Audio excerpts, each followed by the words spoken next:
get comfy. I know there's columns in the way.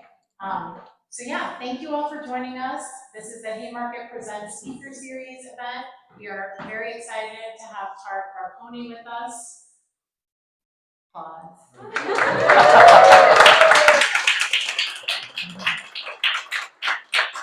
Who is the author of Fire in Every Direction, and he'll be in conversation with Bill Ayers. All right. That'd be ridiculous. I want to give a big shout out to our co-sponsor tonight, Palestine Community Books. Rosie's in the back, and would love to sell you a book. So if you do not have a copy of the book yet, please get one before you leave tonight. Also, if you're not already a Haymarket newsletter subscriber, please join our newsletter list. Our Chicago folks get updates about all of our upcoming events. And we have a really great new website at haymarkethouse.org, which if you haven't seen, also has all of our events on it. So check that out. Before we begin the program, we always want to take a moment to acknowledge that Haymarket House events take place on the occupied lands of the Council of the Three Fires tribes, the Ojibwe, the Ottawa, and the Potawatomi. These indigenous keepers of our land were forcibly removed through acts of genocide and dispossession, and we stand in solidarity with their ongoing struggles for justice and recognition. We also acknowledge that settler colonialism is not a thing of the past or something that has been erased from history. As we bear witness to the devastation and the genocide in Gaza at the hands of the Israeli state and our own government, there's also growing genocide in Sudan and other places around the world. The violence of global capitalism is heavy on all of us right now, and we're just grateful to be in community and space with all of y'all, especially in our own city, Chicago, that has been the target of so much state repression recently. So we're living in challenging and frightening times. Looking around the room though and seeing some familiar faces and some new faces brings me a little bit of hope right now. So grateful to be in space with folks like you all. A better world may feel a little bit far away right now, but it is the folks in rooms like this across the world that are building that world right now. So grateful for everybody, and especially for the work people do outside of events like this. So thank you for being here, for taking time out of your Sunday night. And without further delay, I'm going to introduce our speakers so they can get started with our program. So Tareq Baconi is a Palestinian writer, scholar, and activist. He is the grandson of refugees from Jerusalem and Haifa and grew up in Amman and Beirut. He is the author of Hamas Contained, a History of Palestinian Resistance, which was shortlisted for the Palestine Book Award, and Fire in Every Direction, which is the book we are celebrating and discussing tonight. He also has written for film his award-winning BFI short, One Like Him, a queer love story set in Jordan, screened in over 30 festivals. That is something new I learned about you from your bio, and now I'm going to go find the film. So, again, a warm welcome to Tareq.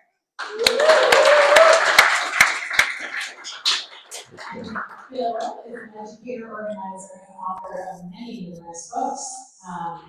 So many to name. When Freedom is the Question, Abolition is the Answer is his most recent. So get a copy of that. Without further ado, I'm going to hand it over to Bill. Thank you so much. Thank you. I want to echo just a couple of things that Dana said before we get started.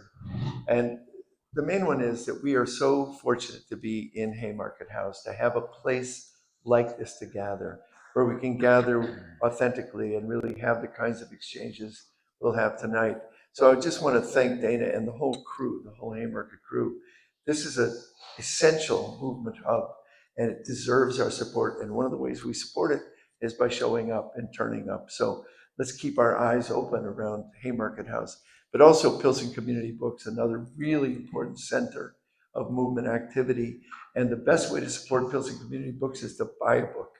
So whenever I'm at their bookstore, I'm always encouraging people to buy at least 2 books. And but I really think that's important, that gatherings like this are important, coming together in times of distress and hardship.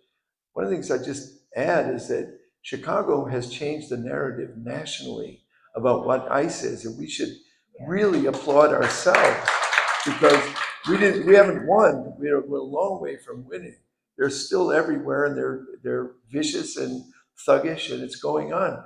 But nobody around the country sees it the way they saw it 3 months ago. A lot of it is because of activists and organizers, but ordinary people, neighbors turning up for neighbors and not allowing it to happen. So let's keep that spirit going as we plunge ahead in the coming days. I am just absolutely honored and delighted to be here with you, Tareq Baconi.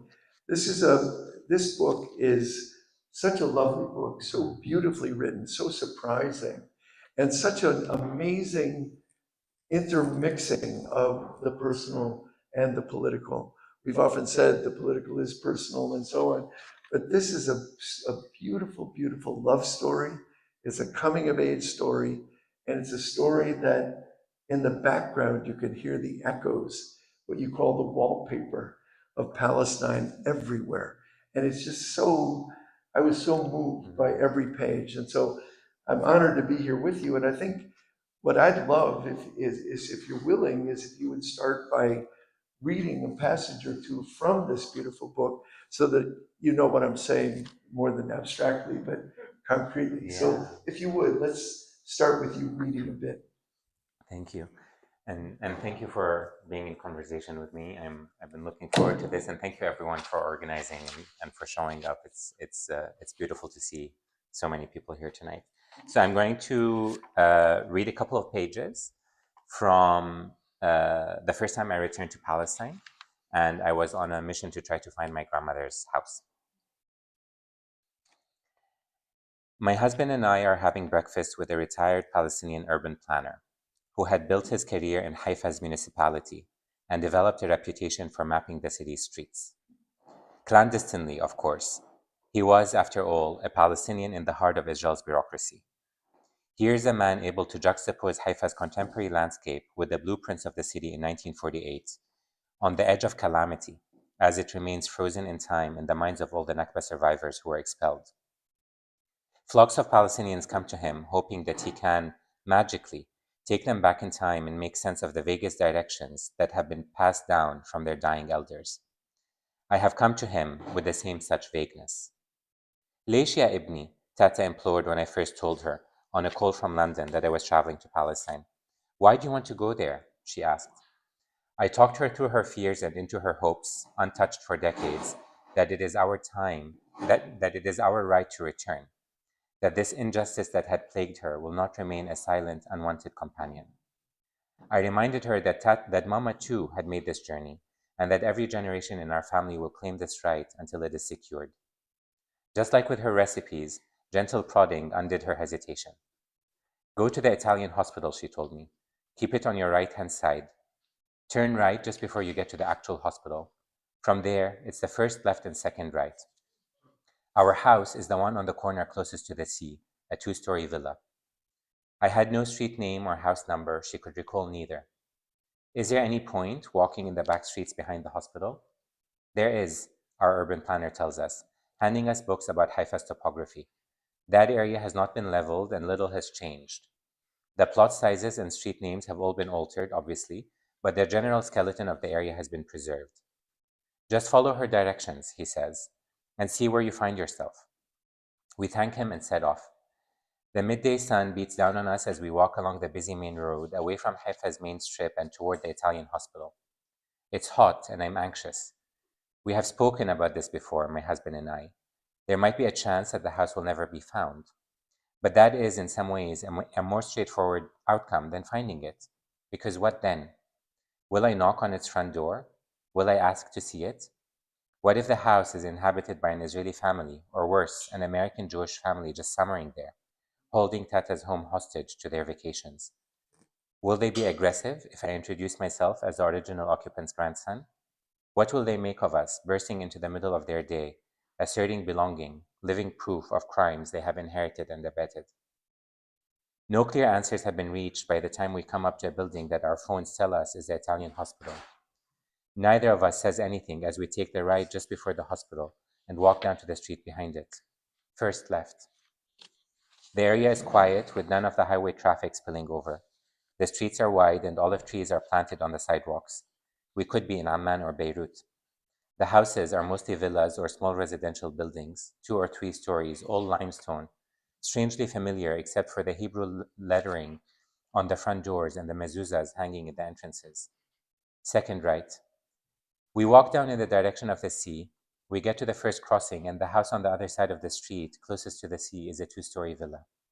The front gates are shut, black metal, and there is an unwieldy jasmine bush spilling over its walls and lining its entrance. It's a narrow pathway to the front door, a brown wooden frame that is shut. The second floor windows are shuttered. I instinctively turn and look diagonally across the street, a grand villa, the one that had acquired a forlorn look in the weeks before Tata's flight, when her best friend had lived, from where her family had fled furtively in the middle of the night to Tata's dismay. I look back at Tata's house, smaller than her friend's, now haloed with new importance. My husband grabs my hand wordlessly. He knows, I know. We've heard her descriptions. Neither of us needs to say anything. I cross the street and stand by the gate, taking in the scent in the air, looking up at what I imagine was her bedroom, where she was sitting when her father rushed back in, panicked, on that fateful night. She must have stood exactly where I am standing now and turned around for that final glance, suitcase in hand. Is this the same jasmine bush? Can it be? My mind fixates on this, the bush, its root, its size. Do jasmine trees live this long? How old would it be now, 7 decades later? My eyes turn back to the house. It looks uninhabited. Or maybe they've just left for the day, whoever they are. What has this house seen in the decades between her and me standing in this spot? What had she seen, other than a lifetime of flight? My chest tightens and I take a step back. I cannot bring myself to ring the doorbell. There is only so much loss one can bear. I do not want to know, do not want to be faced with a family that believes it has a right to be there. Or worse, a kind family that acknowledges this past and then offers us a drink in my home. I want to imagine it empty, loyal, waiting for our return. I want it to exist outside of time, as if everything stopped that April. Their presence or absence is irrelevant, I tell myself. This is about her, about Tata, about me stepping through that fracture that ran along this entrance, physically reconnecting our histories. I have finally bent time, held her history in my present. I walk to the other side of the street and take a picture. I send it to Mama. I think I found it, I write in the caption. She responds immediately. This looks like everything she's described. Where did you find it? How come I couldn't? She writes back. And then a few seconds later, I'm glad she doesn't have the eyesight to see it now. Beautiful.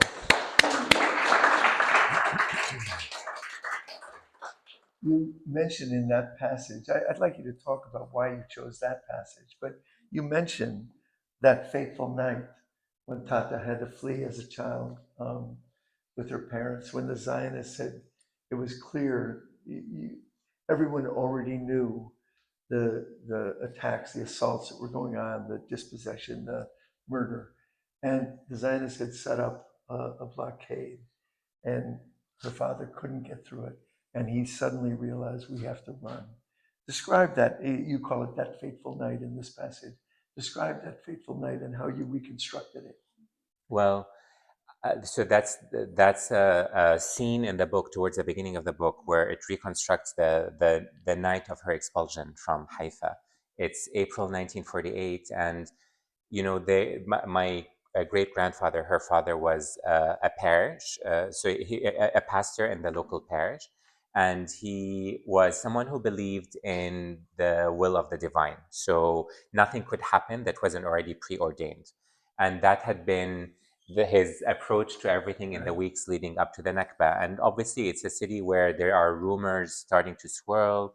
There's a lot of action that's happening in the rural areas of Palestine, but the urban centers are largely protected until then. And she's hearing a lot of this gossip in the background, but and I reflect on this a little bit in the scene, she's largely undisturbed. She's sort of still going about her business. She's going to school. She's doing her thing. They had just relocated to Haifa from Jerusalem. And so she was still getting accustomed to the city. And then all of a sudden, Deir Yassin happens. And for those of you who don't know, Deir Yassin is a particularly gruesome massacre that the Zionists carried out in a village called Deir Yassin outside of Jerusalem. And we understand now from our history and looking at the Zionist archives as well, that massacre was particularly aimed at instilling fear and creating what would become a model of how they would act in different villages. But their aim was essentially to uh, for all the people with wavering minds, unsure what to do, unsure how to be, to sort of send a very clear message about what happens if you stay. And so when Deir Yassin happens, and this is something that happens in all the different cities, people panic. And so the situation in my grandmother's house shifts, and her father is now very aware of the fact that there's a real possibility of harm, of real harm coming into the house, but he still resists, and he's thinking about the prayers he wants to lead his congregation in that Sunday when he walks out of the house and sees that the Zionists had already erected the barricades leading from Wadi Nisnas, or from their house towards Wadi Nisnas, which is the city center in Haifa. And he realizes that they've already been blockaded, that the only way out is to go to the ports where the British had already prepared the ships that would take Palestinians out of Palestine. Yeah, so that's... Yeah, and you describe the sudden shift, the urgency, and your grandmother being told in a very harsh way, "We're moving, we're going, don't wait." And you say there was no kindness, just urgency. Yeah. And that kind of sense that it was suddenly upon you, and the only way out was to move quickly and without any hesitation. But yeah, I mean, when you ask me how did you reconstruct that, I mean, I have to say a lot of it is anecdotes that I heard growing up, but it was never a full story told. I mean, the way I recounted it now was never how I heard it. Right. And my grandmother, I think her experience of the Nakba manifested in our house. Our house, I say houses because we moved so often, but it always manifested in silence. She didn't really talk about Palestine, and I've always reflected on how Palestine was passed down to me, and I think it happened almost organically in all the different ways that these things get communicated: the food, the language, the accent, the friendships, the community, all of the. But there was never a story about the Nakba. But there were specific things she would say. So things, for example, the suitcase that her father had packed and put by the side of the door, that was there for months before they fled. And she was aware of the suitcase. And obviously I was now in hindsight aware of what the function of the suitcase was, but she never talked about it as anything other than, oh, the suitcase that we had to grab on the way out, or the crucifix that hung above her bed. I knew that crucifix came from Jerusalem, but I didn't know how it moved there. So I imagined that it was the thing that she picked out, or that she put in her suitcase on the way out of Haifa on her sort of flight. So there's all these little anecdotes that with a historian's gaze, you're able to reconstruct. But as a child, how I received those pieces of information were scattered. They were anecdotes and tidbits. You have many, many beautiful passages where you reflect on memory and how, I said it so crudely in the first memoir I wrote. The first sentence of my memoir is, "Memory is a motherfucker." You said it much better. I'm not sure. That's pretty concise. Yeah, you said it much more elegantly, but you said something similar. You talked about how memory is tricky, and also that you also made a point of disguising some people. And yes. So talk about that, about memory, and about the kind of archive that you created that you could kind of try to reconstruct through letters, through documents. So I mean, obviously by training, I'm a scholar. So thinking about what's real, what's not real, how to prove the truth of something, thinking about archival work is key to how I approach things. And that's an impossible task when you're writing a memoir, because there's no way that I could reconstruct either my life or my parents, certainly not my grandparents' lives, to any degree of honesty in their day-to-day, right? And so that was something that I had to emotionally accept and contend with. And so I reflect a lot on what's truth, what's memory, and the way that the place that I land in the end is that this book is a very neat arc of a very messy life. Life is messy, and this is how you sort of package it in a way that's neat and that makes sense. And my commitment is to try to reflect as honestly as I can the spirit of what happened. So not necessarily the sequence of what happened, Right. but how things were felt and how things landed, how they were imagined. So it's emotionally honest, even if every fact isn't Right, nailed exactly. It's emotionally and the way that but I still tried to hew as close as possible to truth. So the backbone of this book is a love story between two boys in Amman. And unusually, those two boys, so myself and my neighbor, who was also my classmate, we used to write letters to each other. And that went on for the period of our friendship, which was about 8 years. And the correspondence was quite extensive. So we would leave each other letters that for some reason we couldn't talk about, or sort of addressing things that we couldn't quite discuss or talk about, but somehow wanted the other to know. So it was in a way, creating in the other a witness. So I would, write whatever it is that I wanted to write and deposit that with him.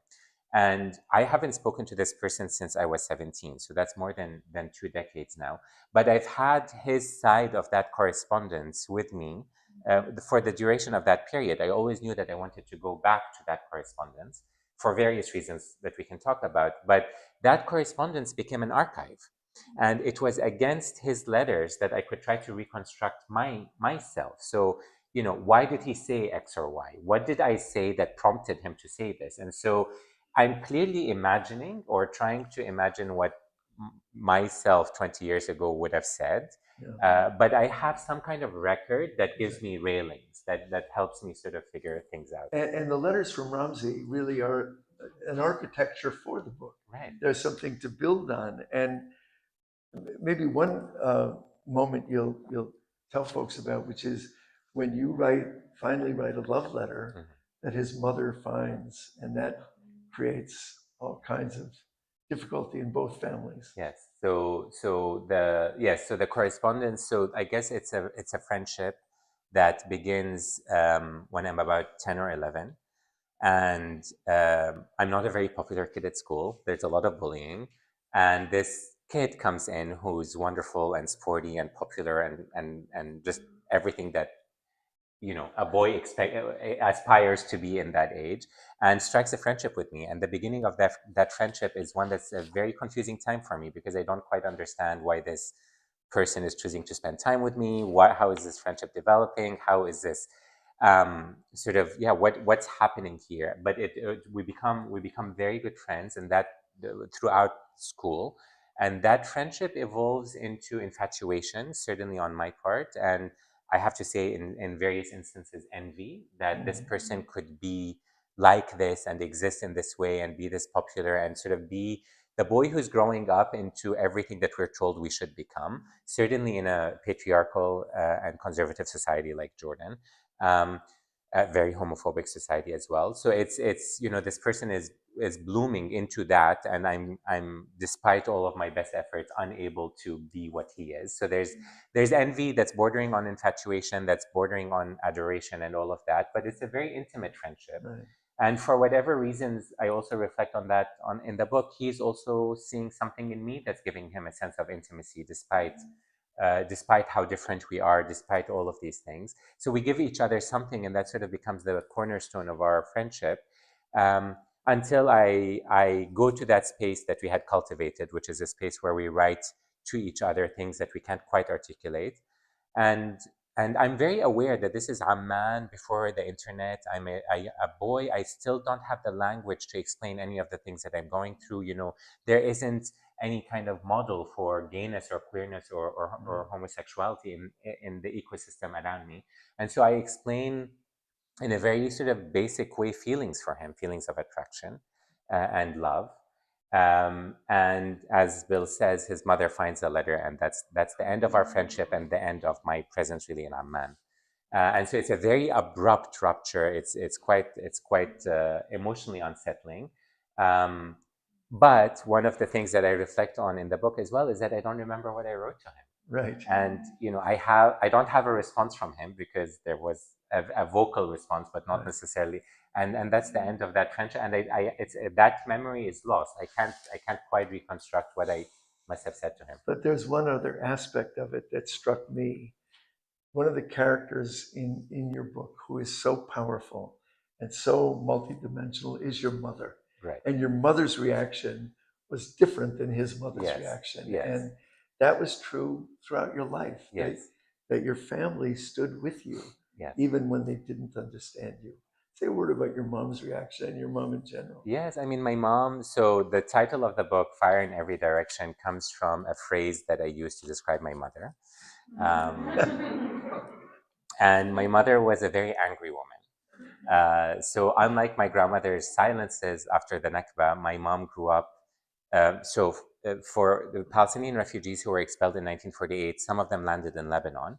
And the Lebanese government, for a brief period of time after the Nakba, naturalized Christian refugees, not Muslim refugees. It was a fascist policy, and they were playing with the demographics of the country. So my grandparents naturalized as Christian refugees, and my mom and my dad were born and raised as Lebanese citizens. And my mom was very active. She was, an activist. She was a political organizer. Throughout the end of her school years and into her university years, she was working on Palestine. That was sort of her core form of activism. She was organizing in many of the camps where she had friends and community. And camps where she was aware that she wasn't in the camps because somehow she landed with citizenship and her comrades were still in refugee camps. And so that was a sense of injustice that she was sort of constantly fighting against. And then the Lebanese civil war erupts, and a series of incidents happen which culminate in another horrifying massacre, this time in Lebanon, and this time another choice to sort of flee Lebanon to Jordan. And for those of you who don't know, Amman and Beirut are two very different cities. Amman is quite conservative, parochial, small, very, very patriarchal, and Beirut is liberal and sort of cosmopolitan and expansive. And so this woman who's a fiery activist lands in this space where she's immediately domesticated. You can't organize on Palestine. You can't be living with your boyfriend. You have to get married. She sort of just, I reflect on how she becomes smaller somehow as a person. She gets diminished and she gets domesticated, and the way that all of her, I guess, rebellion manifests in our household is through rage. She's angry. She's a very angry woman, and it's sort of these outbursts that come out in all these mundane encounters, all of these sort of with the shopkeeper or road rage or whatever it is. Yeah, and so that anger shapes my childhood in some ways. Yeah, but what's interesting in reading the book is that your mother is this three-dimensional character. She's angry, she has fits of anger, she's impatient, she fights with Baba, but you don't find her activism until well into the book. Right. And then we look back at her as a student Yes. at American University Beirut, and her at the podium holding off the onslaught, Right. and your dad bewildered about how he got with this woman. I mean, it's kind of marvelous. Yes. The way you develop it. Absolutely, and I think it's also reflects my relationship to her anger, because in some ways, when you are a child, you don't understand your mother's anger. You don't understand anything of what your parents are doing. All you experience is the anger. And so I think initially there's a sense of resentment that one grows up in an angry household, one doesn't have the warmest kind of environment. But in retrospect, I used to think that I had to forgive my mother's anger, in adulthood. And it's only recently, I have to say, that I've come to understand that I actually have to be grateful for it. Because she modeled how one should be in the face of injustice, that you don't accept that, and that you continue to live with rage, and that rage is productive, and that's the most human thing to be. Right. And it took me a long time to understand my rage, to sort of, for Palestine, obviously, but also for queerness and growing up in a homophobic society and all of what that entailed. And so I think through the writing of the book, I didn't set out to do this, but through the writing of the book, I understood that I was writing something that was coming down the maternal line. So my grandmother, my mother, then to myself, and these sort of histories of dispossession but also of systems of injustice, whether it's, obviously settler colonialism and Zionism and racism, but also homophobia and the Yeah. patriarchy, and how the two actually play into each other in many Right. ways. And so I came to understand my mother's rage in a different way. And so I started thinking about how it's actually hereditary and how I sort of carry a lot of that as part of this. I think you've done a marvelous job. Your mother is so fully realized in this Mm. writing. It's just marvelous. But as long as we're on rage, devastation, dispossession, let's switch and talk a bit about Gaza. Yes. Because we all are, everyone in this room has been overwhelmed, and you've been overwhelmed. You've experienced generational loss and generational dispossession and a kind of slow moving genocide. And then we see this acceleration, and you've written about this, you've talked about it. Let's talk about what's going on now, and how you see the reaction here in the US, in Europe, in England. I mean, what's happening now is really, I mean, the genocide is a continuation of the Nakba to an extreme that is Exactly. unimaginable. Exactly. But it's also the fulfillment of the fantasy at the heart of Zionism, that there are no people in this land. And the genocide is the actualization of that we are exterminating the people who are still on this land, or trying to ethnically cleanse them in the absence of that option, extermination. And so it's another facet of Zionism. I mean, I don't think that Zionism was necessarily genocidal in its inception, in the sense that it was obviously focused on ethnic cleansing and population transfer and fragmentation and settler colonialism. But this kind of mass extermination is a particular iteration that's contemporary, for all of the reasons that we can talk about. But I think that this kind of mass murder, in my mind, is the logical culmination of a Zionism that hasn't been challenged and that has been allowed to continue to exist with impunity. Because the message that Zionism has heard is you can do whatever you want and you'll get away with it. And what they want is for no Palestinians to be present in Palestine anymore. So the logical culmination of that is genocide. And the response to this has, I mean, in some ways, I sometimes sit with myself and I think, why am I shocked that this has been allowed to happen? Because we've understood for a long time that the Western world is deeply complicit in Zionism. It's deeply complicit in empire and colonialism generally, but Zionism specifically. And so we've always understood that we're fighting a system that is allied deeply with Zionism. But I don't think I would have ever imagined that we could be in a situation where we're watching a genocide unfold that's live streamed for 2 years, and that's still, it's not that it's still ongoing, that we're still being gaslit. That, oh, what you're seeing is not true, that this is a security issue, that it's Hamas, that it's human shields, all of that bullshit. The fact that it can still sort of hold weight in these sort of institutions of policy or media or economics, whatever it is, that this is how still the Western world is moving and working while the genocide is ongoing, has been shocking to me. And I shouldn't have been shocked. I think I should have anticipated this. But I think the scale of what we're witnessing and the fact that it's been allowed to happen has been hugely sobering. And also the speed with which Western institutions undermine their own values, their own so-called values of liberal democracy, of freedom of speech, of all of these values that they claim. They undermine these values in order to sustain a genocide. Exactly. Is mind-boggling. I mean, it sort of shows it actually takes off the mask of what these Western powers are.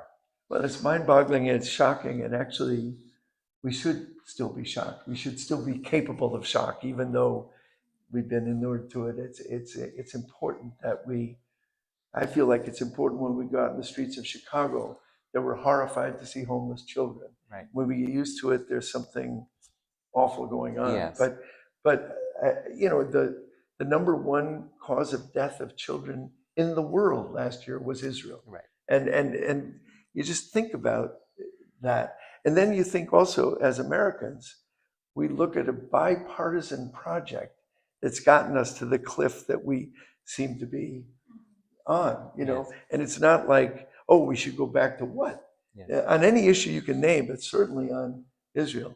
Permission was granted for the West Bank, for Gaza, for settlements, for all of it. So You're Well, absolutely right. well, but also, I mean, in some ways, Zionism is doing what the U.S. did to its indigenous Very folks. much So so. there's Netanyahu is right to look at American administrations and say, you did it, why can't we? Yeah. Well, you look at a film like No Other Land, and it could have been Kansas, or it could have been Right, Nebraska. I mean, right.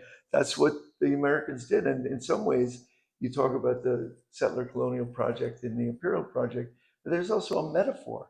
There's something about a people without land Right. for a land without people Right.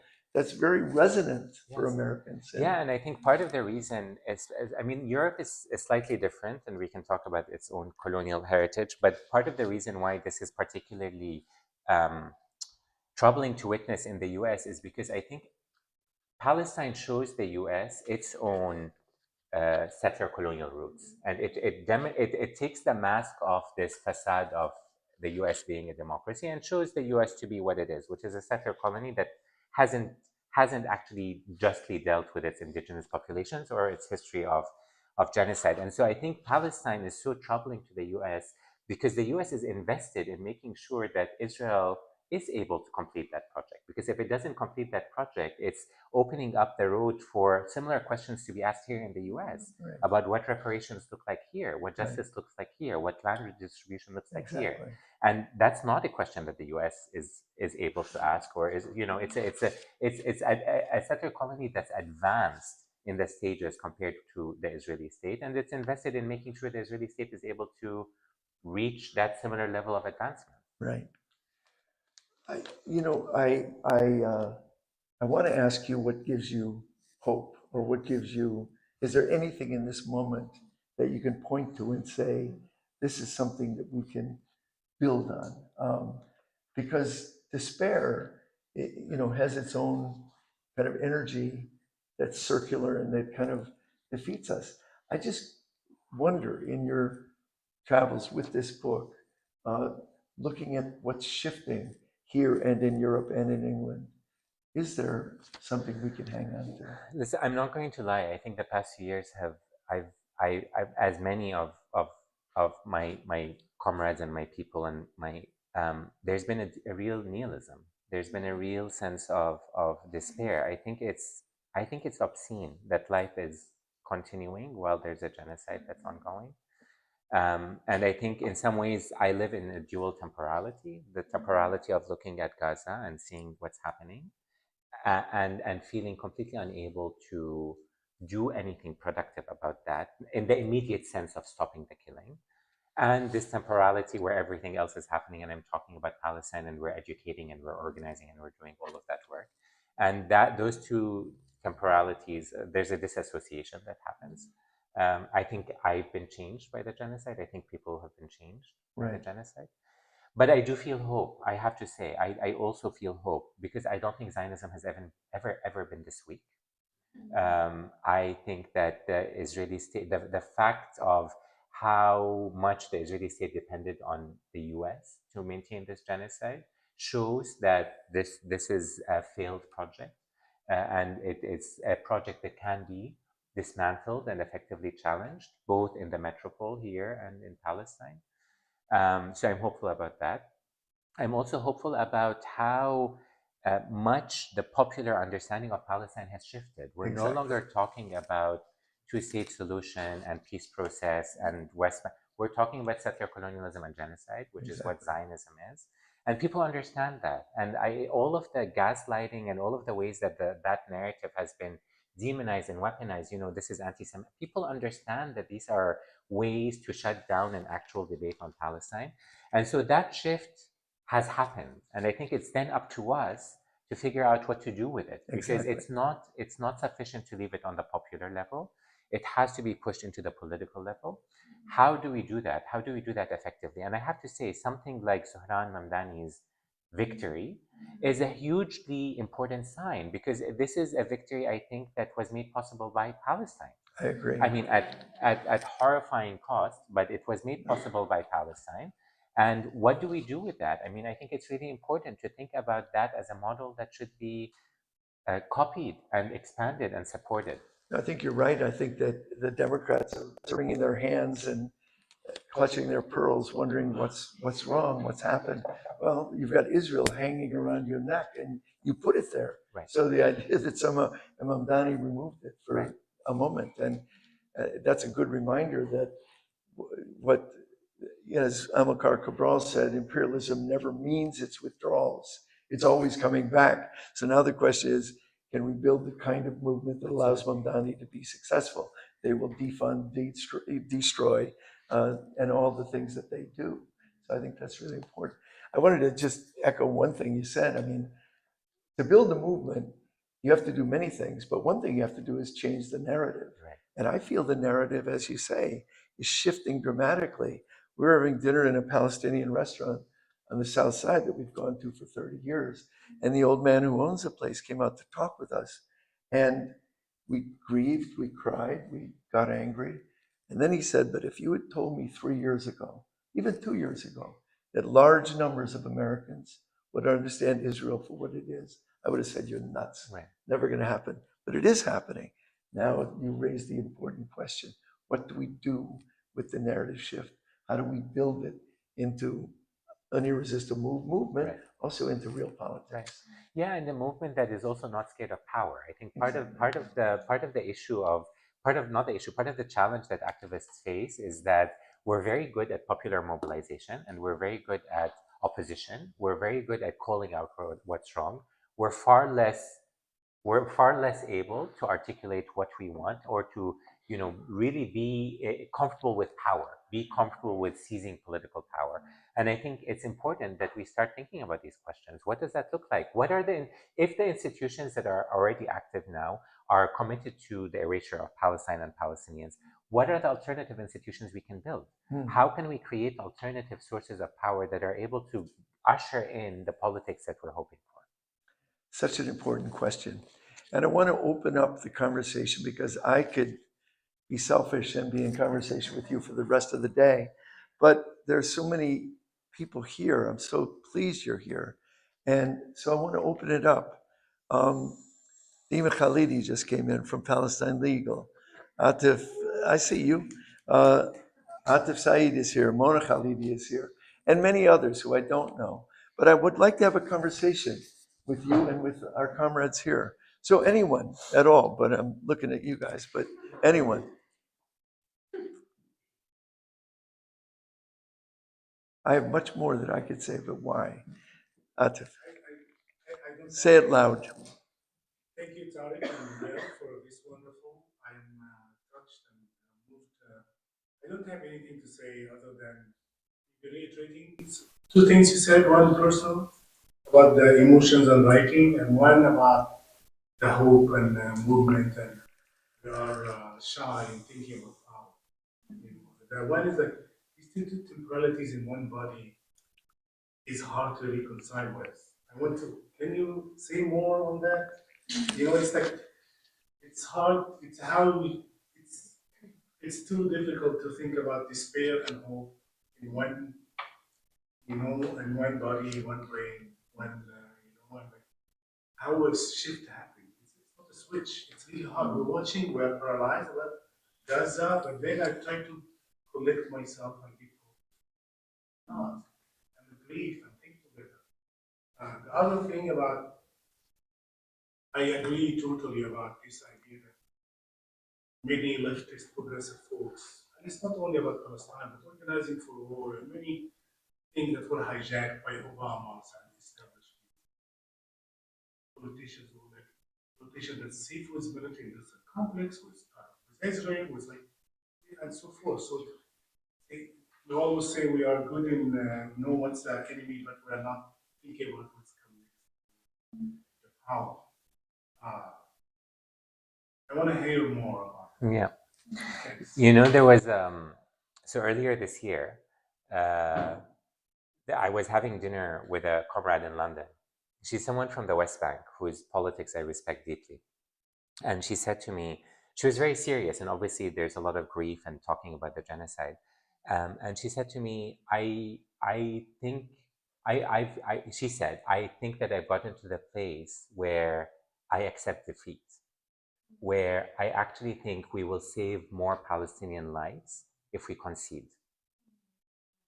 and that the more we keep with the struggle, the more that we're maintaining this as a contested space, the more they have reason to kill. Let them just take it.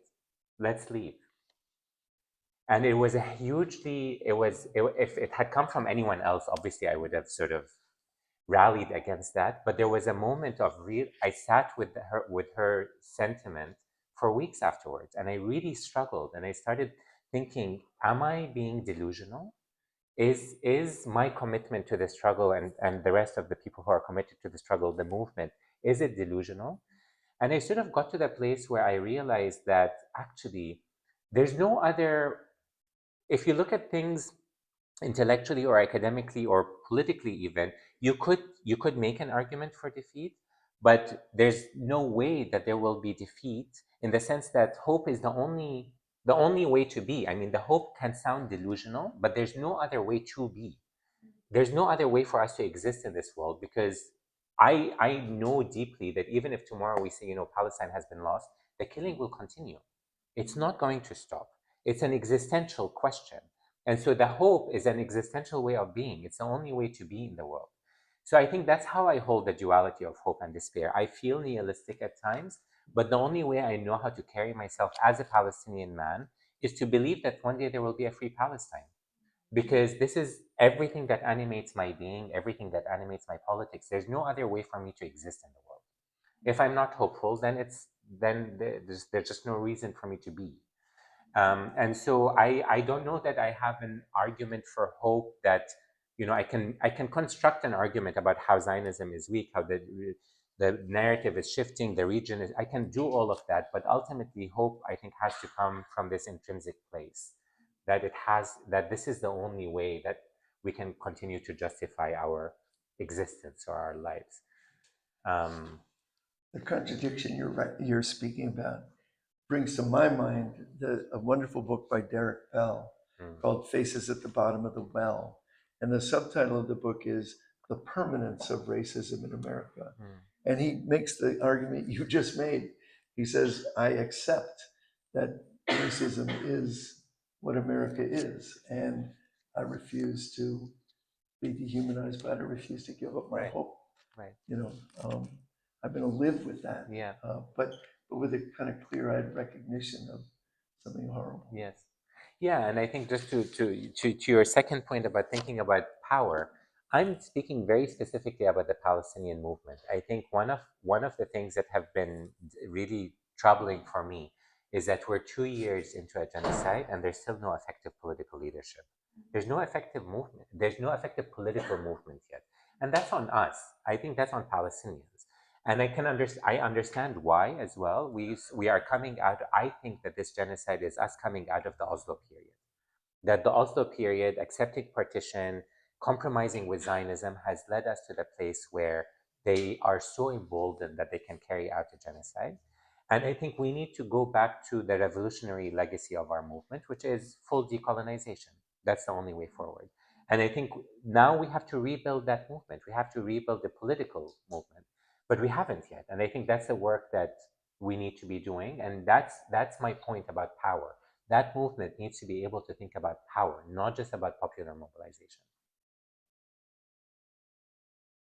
Other comments? Anyone? Yes.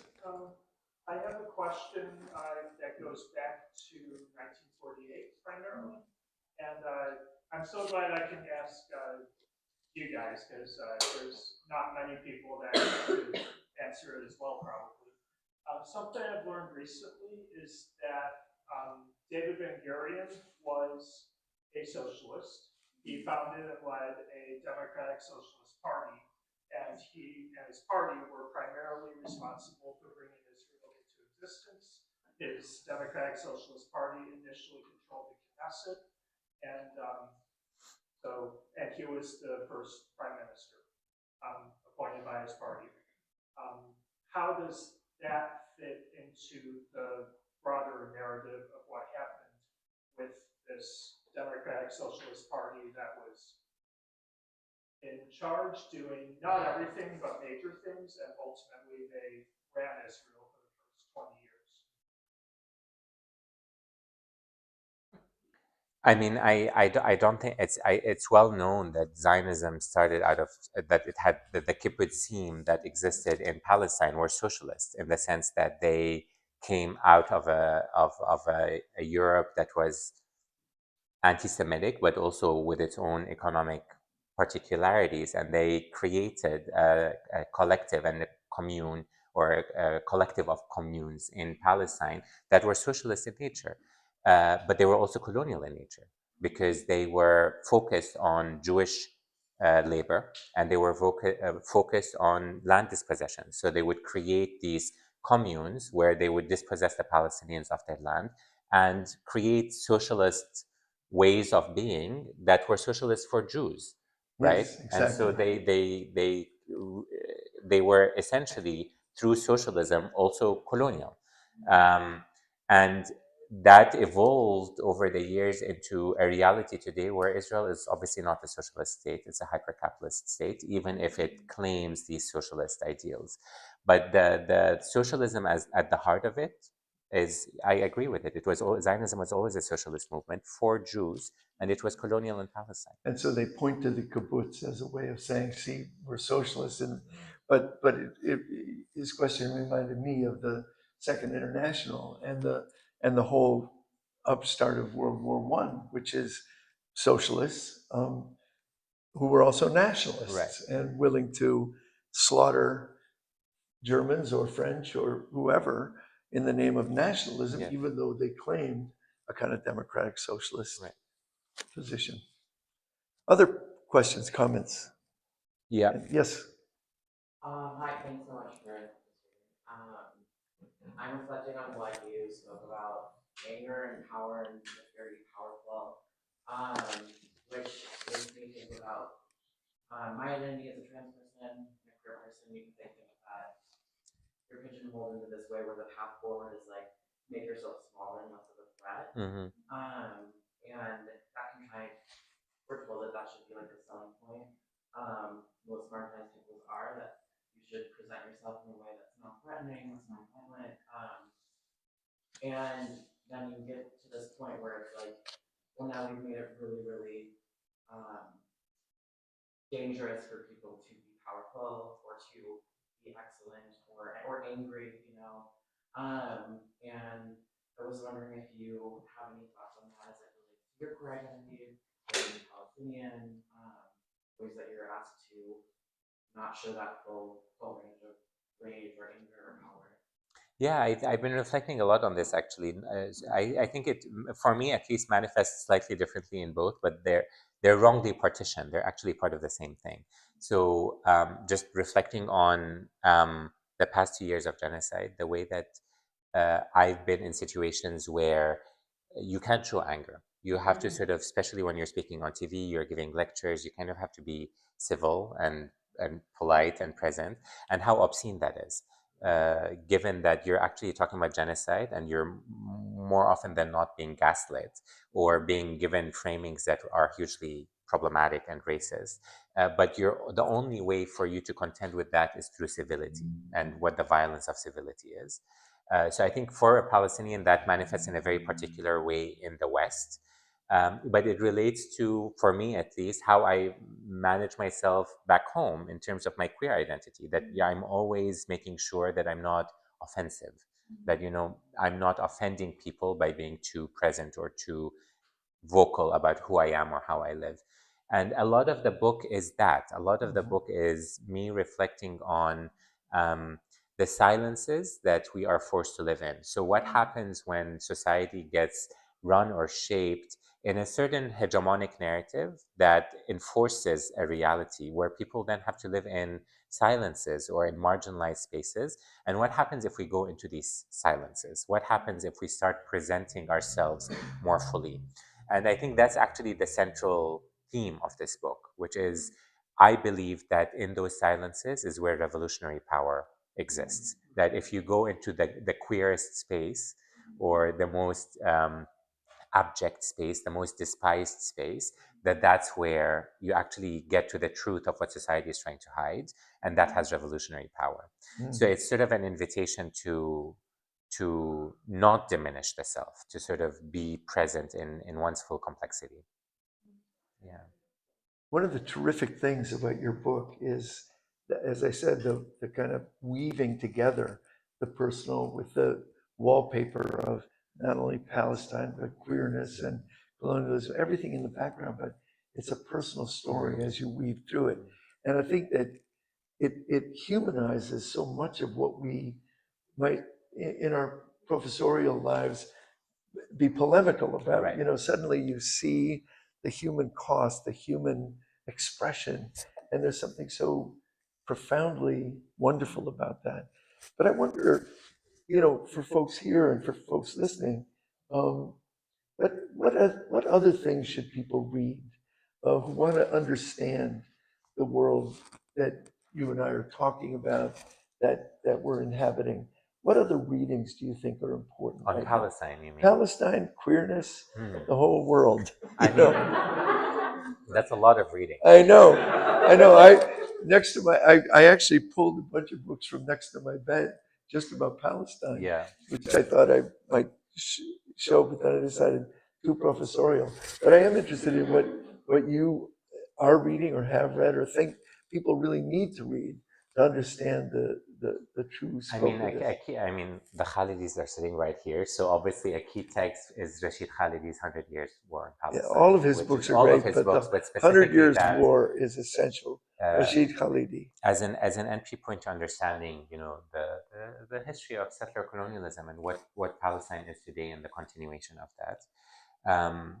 I have to say that for the past few months slash years since the genocide started, I've been reading a lot of poetry from Gaza, and I think the only thing that has been able to, I don't think that we've, I think I've said this before, but I think academically and intellectually we can talk about what's happening. Emotionally, I don't think there's been any writing or prose that can hold Yeah, what's happening, and I think poetry can. I think that's right.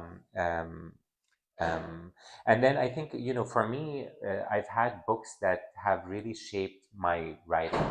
And those are books written by queer Arabs. So people like Abdallah Taha, one of the first queer memoirists that I've come across in the Arab world. He's from Morocco and writes in French. So books like The Salvation Army and then Arab Melancholia. But other memoirs that sort of accompanied me here are by African American memoirists, so Right. writers here.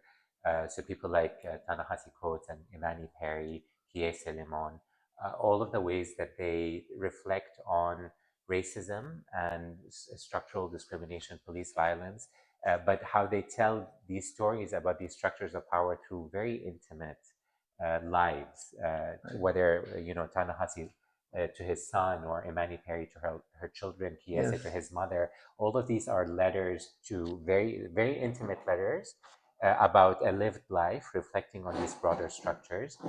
In some ways, that's the inspiration for the book.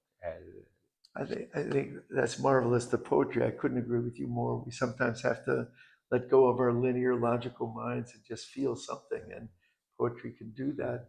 I also think Coates, his book the letter to his son is fantastic. But then he goes to Palestine and he comes back, and everyone who interviews him says, "But it's complicated."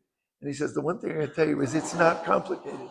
You know, it's very straightforward." And I think that connection is really important. Yeah, I mean, I don't know if people here have read Ta-Nehisi's book, The Message, which he wrote after going to Palestine. And